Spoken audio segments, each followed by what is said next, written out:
સ્થાનિક સ્વરાજ્યની ચૂંટણીમાં ફોર્મ ભરવા માટે ભાજપ, કોંગ્રેસ, આપ અને અપક્ષ ઉમેદવારો દ્વારા પડાપડી કરાઈ હતી। ભાજપ અને કોંગ્રેસ દ્વારા મોડી રાત્રે ઉમેદવારો જાહેર કર્યા હોય જેને લઈ છેલ્લા દિવસે ફોર્મ ભરવા માટે સમર્થકો સાથે ઉમેદવારો ઉમટી પડતા તડાફડી સર્જાઈ હતી। તો ભાજપ અને આપના કાર્યકરોએ એકબીજા સામે સૂત્રોચ્ચાર પણ કર્યા હતા, જેથી રાજકીય માહોલ પણ ગરમાયો હતો।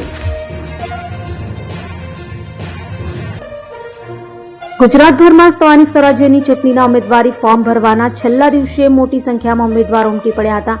ભારતીય જનતા પાર્ટી ફોર્મ ભરવાના છેલ્લા દિવસે 120 ઉમેદવારો જાહેર કર્યા હતા, તો બીજી તરફ કોંગ્રેસે બાકી રહેલા મોટાભાગના ઉમેદવારોની યાદી જાહેર કરવાની જગ્યાએ મોડી સાંજ પછી ફોન કરી ઉમેદવારી પત્ર ભરવા જવા આદેશ કર્યો હતો। જ્યારે આમ આદમી પાર્ટી દ્વારા પણ ઉમેદવારો જાહેર કર્યા હોય જેને લઈ ઉમેદવારોનો જમાવડો કલેક્ટરાલયે જોવા મળ્યો હતો। ભાજપ, કોંગ્રેસ અને આમ આદમી પાર્ટી સાથે અપક્ષોનો પણ સ્થાનિક સ્વરાજ્યની ચૂંટણીમાં રાફડો ફાટ્યો હોય, જેને લઈ આ વખતે કોર્પોરેટર બનવા માટે લોખંડના ચણા ચાવવા જેવું લાગી રહ્યું છે। તો ઉમેદવારી ભરવા આવેલા ભાજપ, કોંગ્રેસ અને આમ આદમી પાર્ટીના ઉમેદવારોએ મીડિયા સાથે વાત કરી પોતાની જીતની આશા વ્યક્ત કરી હતી।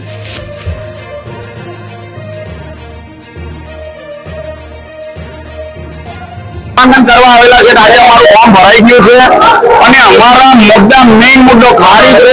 ખાડીની માટે અમે સતત લડાઈ કરી છે, પણ આ આંધળી બેરી અને 800 ભાજપ સરકાર કોઈનું સાંભળતી નથી। ખાલી લાઈનમાં ઉભા રાખે, કોઈની લાઈનમાં ઉભા રહી જાઓ, ગેસની લાઈનમાં ઉભા રહી જાઓ। હવે લગભગ મને એવું લાગે છે કે ભાજપ સરકાર લીગલી લગ્ન કરેલા છે ઘરવાળીના, એની પણ લાઈનમાં ઉભા રાખશે આ લોકો। આટલા ઘણા વર્ષોથી ખાડી પૂરી ચાલે છે હેમતમાં, તમે જીતીને આવે કઈ પ્રકારની પહેલા જીતીને આવશું એટલે ખાડીનો પ્રશ્ન હલ કરવો, પણ આ ભાજપનું પાપ છે। ખાડી પર ભાજપનું પાપ છે। શા માટે બે વખત આપણે ભાજપનું પાપ છે। તાપી શુદ્ધિકરણના નામે 2018માં સુરત મહાનગરપાલિકાને 960 કરોડનો મસ્ત મોટું ફંડ ખાવા માટે આ પ્રોજેક્ટ પાસ કરવામાં આવેલો। આપનું નામ? મારું નામ રંજના રામચંદ્ર વાયરે છે। કયા વોર્ડમાંથી? હું 19 નંબરના વોર્ડમાંથી ઉભી રહું છું, અંજના ડુમાલમાંથી। શું સમસ્યા આજે જે સમસ્યા છે લોકોની, જો આપણે ભાજપ સરકારના ભ્રષ્ટાચારથી લોકો હેરાન ને પરેશાન થઈ રહેલા છે, અમે એના માટે લડવા માટે તૈયાર છે આજે કે જે ભ્રષ્ટાચાર થાય છે એ ભ્રષ્ટાચાર માટે લડવાનું અને જનતાને શાંતિ અને ન્યાય મળે એના માટે અમે ઉભા રહીએ છીએ। મારું નામ આસંતી સુરેશભાઈ રાણા, કયા વોર્ડમાંથી? 19 નંબર આજના। શું સમસ્યા લોકોને અમારે જે કામ કરવાનું તો અમે બધા જ કરવું, બધાની તકલીફો છે તો બધા કામ કરવું। શું કહેતો લોકો મત કેમ આપશે? મત એ નાતે આપે છે કે બધાને કઈ રોજની તકલીફ છે, કોઈ જનરલ લાઈનની છે, બધી રીતની બહુ બહુ સમસ્યા છે તો અમે બધી કરવું। મારું નામ રચના હીરપરા, પૂર્વ કોર્પોરેટર, આમ આદમી પાર્ટી। આમ આદમી પાર્ટીના શ્રેષ્ઠ નેતૃત્વએ મારી પર ફરી વખત ભરોસો મૂક્યો અને મને રિપીટ કરી, એ બદલ પહેલા તો હું એમનો દિલથી ખૂબ ખૂબ આભાર વ્યક્ત કરીશ। 5 વર્ષની અંદર જનતાની વચ્ચે રહ્યા છે, જનતાના કામો કર્યા છે, પાર્ટીના કામો કર્યા છે અને નિષ્ઠાપૂર્વક પાર્ટીમાં કામ કર્યું છે, એટલે પાર્ટીના શીર્ષ નેતૃત્વએ આજે ફરીને મને રિપીટ કરી છે। અમે જે ભાજપના કોર્પોરેટરો કામ નથી કર્યા, વિકાસના નામે વિનાશ કર્યું, એના પ્રત્યે લોકોના હિતમાં કામ કરીશું। હું અત્યારે જે ભાજપ ઉમેદવાર નવા ઉતારેલા છે એમની સામે મારું પહેલું કામ એ હશે કે સૌ વિસ્તારમાં જે લોકો જીવ જંતુની હાલતમાં જીવી રહેલા છે એ લોકોને ન્યાય અપાવવાનું કામ કરીશું। મારા સ્થાનિક લોકોમાં એટલું બધું ખુશીનો માહોલ છે અને મારી પ્રમાણમાં યોદ્ધા આવેલા છે। તમે જોઈ રહ્યા છો કે કેવા જુસ્સામાં છું અને કેવી એક્સાઇટમેન્ટમાં હું અત્યારે પૂરા લીડ પાસ કરીશું। જી, મારું નામ ચિત્ર સનાજવાલા છે। મેં વોર્ડ નંબર 5 માંથી ફૂલપાડા અશ્વની કુમાર વોર્ડમાંથી ઉમેદવારી નોંધાવી છે ને ખૂબ સારો માહોલ છે અહીંયા। આમ ઉત્સાહ લોકો અમારા જે વિસ્તારમાં વોર્ડમાં અત્યારે સમસ્યાઓ એટલી ભયંકર માત્રામાં છે કે લોકોને હવે પરિવર્તન સિવાય બીજો તો વિકલ્પ દેખાતો નથી। સૌથી પહેલી યાદીમાં આપનું નામ જાહેર કરેલું છે એટલે લોકોનો સંપર્ક કરવાનું તમે ચાલુ કર્યું છે તો લોકોએ શું કહ્યું? લોકો ખરેખર એમ જ કહે છે કે હવે પરિવર્તન લાવવું એ ખૂબ જ જરૂરી છે. હવે ખરેખર થાકી ગયા છે. અમારે પણ આજે અમે કેમ્પેનમાં એક જ વસ્તુ છે, હવે તો થાક્યા. તમે ભ્રષ્ટાચારથી, મોંઘવારીથી, ટ્રાફિક સમસ્યાથી, બીજી અનેક જીવન જરૂરિયાત કે પ્રાથમિક સુવિધાઓથી લોકો ત્રાસી ગયા છે, થાકી ગયા છે. તમે છેલ્લા 5-7 દિવસથી ફરી રહ્યા છો તો પહેલું કામ કયું કરવા લાયક? પહેલું કામ જે અશ્વની કુમાર વોર્ડમાં જે પ્રાથમિક સુવિધાઓ છે, રોડ, રસ્તા, ગટર, હજુ પણ ઘણી સોસાયટીઓમાં હજુ કામો થયા નથી, અધૂરા છે. પ્લસ કેમિકલ વાળું જે ગંદુ પાણીનો જે લોકોને જે પ્રદૂષણનો જે, કારણ કે મિલો ને બધું છે તેનો પ્રદૂષણનો એક બહુ મોટો સમસ્યા છે. તો એ બધા પ્રાથમિક સમસ્યાઓ જે છે તેનો હું પહેલા પ્રાથમિકતા આપવાનો એ કરીશ. આજે ખૂબ જ મહત્વનો અને આનંદમય દિવસ છે. ભારતીય જનતા પાર્ટી તરફથી અમને આપવામાં આવેલો મેન્ડેટ અમે પ્રજા સમક્ષ આટલી જઈશું અને વિકાસની ગાથાને આગળ વધારીશું. વિકાસના કામોને લઈને ભારતીય જનતા પાર્ટી, મારું તો વિરોધ પક્ષને એ જ કહેવું છે કે પોતાના ફોર્મ ભરીને ખાલી આ નહીં કરવું જોઈએ. એની જગ્યા પર ભારતીય જનતા પાર્ટીની વિકાસ ગાથામાં તમારે પણ જોડાવવું જોઈએ. ભારત માતા કી જય વંદે માતરમ. 5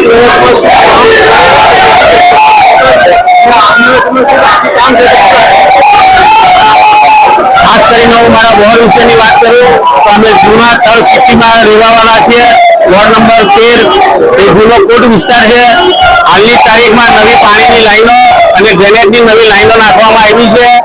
એ સિવાય આપણે ગાંધી સ્મૃતિ ભવનને નવું રિનોવેશન કરવામાં આવ્યું છે, નવું કરવામાં આવ્યું છે.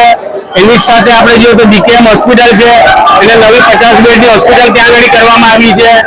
એની જ સાથે શહેરની ગલીઓમાં જે વર્ષોથી પાણીની એવી સમસ્યા હતી એ લાઈનો દૂર કરીને નવા સીસી રોડ સુરત શહેરમાં અમે આપવા જઈ રહ્યા છીએ.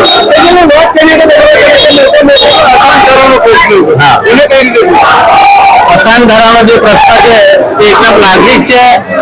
એને લઈને રહેનારા જૂના તર સુરતીઓ ઘણા હેરાન થાય છે. એને લઈને જે સરકાર દ્વારા કરવામાં આવ્યું છે તે ઘણું યોગ્ય અને સુંદર આયોજન.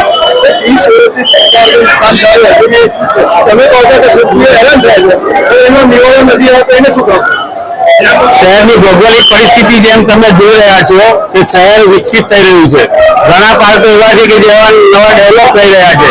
એ રીતના જહાંગીરપુરા જેવો, દેશો પાલ VIP જેવો, આ બાજુ તમે જો તો નવા વરાછા વિસ્તાર જેવો આખો, એ જ રીતના સિટી પણ નવું ડેવલપમેન્ટ થઈ રહ્યું છે. તો મૂળ સુરતી અને તળ સુરતીઓ હેરાન નહીં થાય એના માટેનો ભારતીય જનતા પાર્ટીએ વોર્ડ નંબર 9 માંથી મને ફરીથી ટિકિટ આપીને લોકોની સેવા કરવાનો મોકો આપ્યો છે. ગત 5 વર્ષ 2021માં પહેલી વાર ટિકિટ લીધી, પણ ભાજપનો જે મંત્ર છે વિકાસ, વિકાસ અને ફક્ત વિકાસ, એની પર અમે કામ કર્યું. 120 સોસાયટીમાં સીસી રોડ બનાવ્યા, પાણી, સ્ટોર્મ ડ્રેનેજ લાઈનો નાખી, street light, water, rain water હાર્વેસ્ટિંગની કામો કર્યા છે. નવા વોર્ડમાં પ્રોજેક્ટ લાવ્યા છે. તો સુરત શહેર માટે કામ કરશું, 80 લાખ જનતા માટે કામ કરશું અને સૌ પ્રથમ મારી સોસાયટી, મારો વિસ્તાર, મારા વોર્ડ માટે હું કામ કરીશ.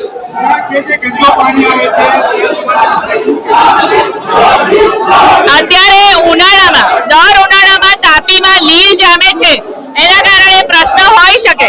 પણ જ્યારથી એ લોકો મને પર્સનલી મળ્યા નથી, મેં એ લોકોનો સંપર્ક કર્યો, જ્યારથી અમને જાણ થઈ છે, દરરોજ આપણે પાણીનું ચેકઅપ કરાવીએ છીએ. કોઈ પણ લોકોને તકલીફ ના થાય એનું અમે વિશેષ ધ્યાન રાખીએ છીએ.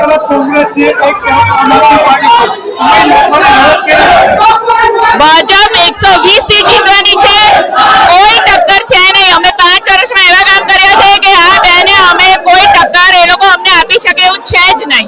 120 સીટના પ્રચંડ સંકલ્પ સાથે આજે આખું સુરત કેસરિયામય બની રહ્યું છે અને આ વિજય ઐતિહાસિક વિજય હશે.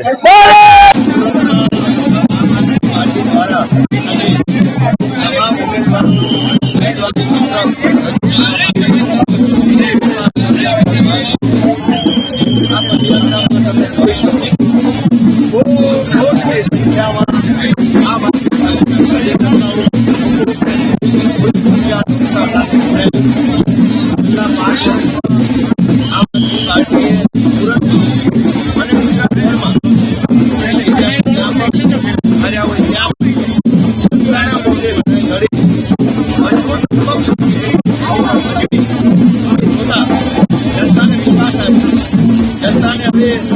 આશા જાગી કે જે કંઈ કામ કરી શકે એવું કોઈ હોય તો એ માત્ર ને માત્ર આમ આદમી પાર્ટીના વડે ગણે યુવાનો અને એમને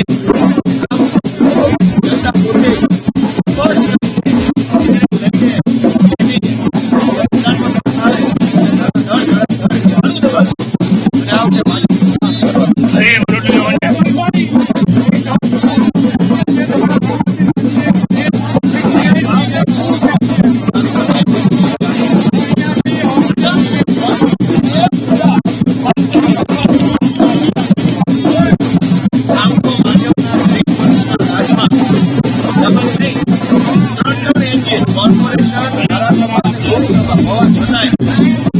શિક્ષણની હાલત ઓછી મધ્યમ વર્ગ ગરીબ વર્ગના છોકરાઓ ભણાવી ન શકાય એ મોટું શિક્ષણ વેચાય દવાખાનાની હાલત એ માણસ બીમાર પડે તો 8 લાખો કરવી પડે આચાર્ય શહેરની સાફ સફાઈની વ્યવસ્થા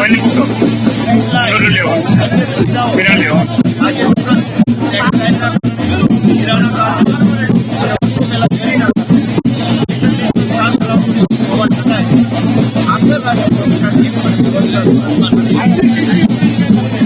જનતા એનો આશીર્વાદ આપે તો 120 માં 120